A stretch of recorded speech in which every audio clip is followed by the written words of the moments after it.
All right, today we're going to dig into a really fascinating timeline of events, piecing everything together from public court filings and official letters out of a case in Kansas. So let's get right into it. So let's start with a big question, one that really sets the stage for everything we're about to see. What happens when two different government agencies give you two totally different stories about the same event? It's a question that really gets to the heart of this whole thing. Okay, so our story really kicks off when we look at two documents from late 2024 and 2025. This is where we see the first major crack in the official story, and it's all about an internal complaint against a police officer. So what happened was a complaint against a Hutchinson police officer gets dismissed. And the whole reason? It pretty much hinges on this one statement from what's supposed to be an impartial witness, a Kansas Highway Patrol trooper. His testimony was the linchpin to closing this internal case. But this is where things get interesting. In September of 2025, someone files a public records request with the trooper's own agency, the Kansas Highway Patrol. They basically asked for any and all records of his involvement in this incident. And their response? Wow, this is the core of the whole contradiction. They came back and said, essentially, we've got nothing. No reports, no notes, zilch. The trooper's own agency has no official record of him being involved at all. And this is where this idea of a ghost witness comes from. Think about it.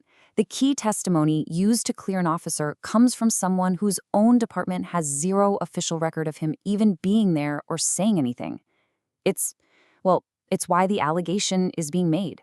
Okay, so let's fast forward a bit to November 2025, because the story just keeps building. Now the focus shifts from what's happening on the street to what's happening inside the justice system, specifically a court-ordered mediation. Now, according to sworn court filings, the mediator, a retired judge, mind you, kicks things off with this bombshell. He allegedly didn't start by trying to find a middle ground. Instead, his opening move was to pressure the defendant into taking a plea deal. And from there, the filings claim it just got worse. The pressure allegedly turns into these really personal, nasty attacks. He's accused of insulting her physical appearance and even weaponizing her past trauma, saying a jury would never believe someone like her. So you're probably wondering, where was her own lawyer in all this?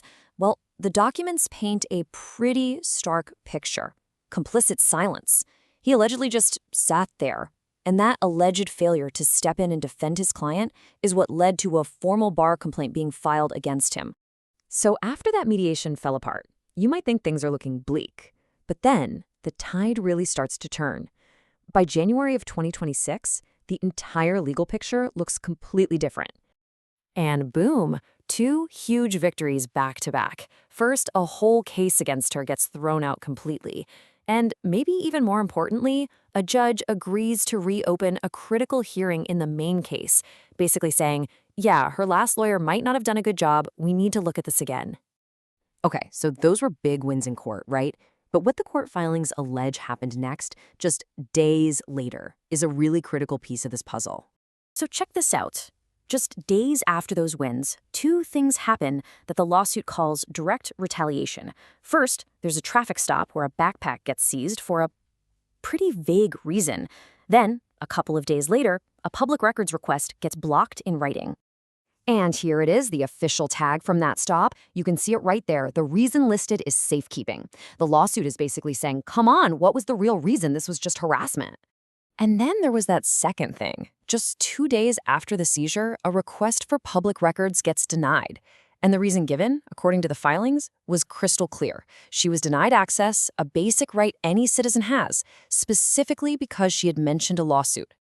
So let's step back and look at the big picture. When you put all these pieces, all these public documents together in order, what kind of story does it actually tell? When you connect the dots from these public filings, a really clear pattern seems to emerge. You've got an official story that appears to fall apart under basic scrutiny, a legal process that's allegedly twisted for coercion, and then as soon as things start going her way in court, these immediate actions that the lawsuit claims were straight-up retaliation. And here's the most important part. This isn't just a story or speculation. Every single thing we've talked about is detailed in exhibits filed in a federal civil rights case. Here is the case number. You can actually look this up yourself. It is all part of the public record for the District of Kansas. And that really leaves us with one final thought, right? This whole timeline, this whole story, was pieced together from documents that are available to any one of us. So it kind of makes you wonder, when a story like this is unfolding, right there in the open, what's our role as citizens in actually paying attention to it?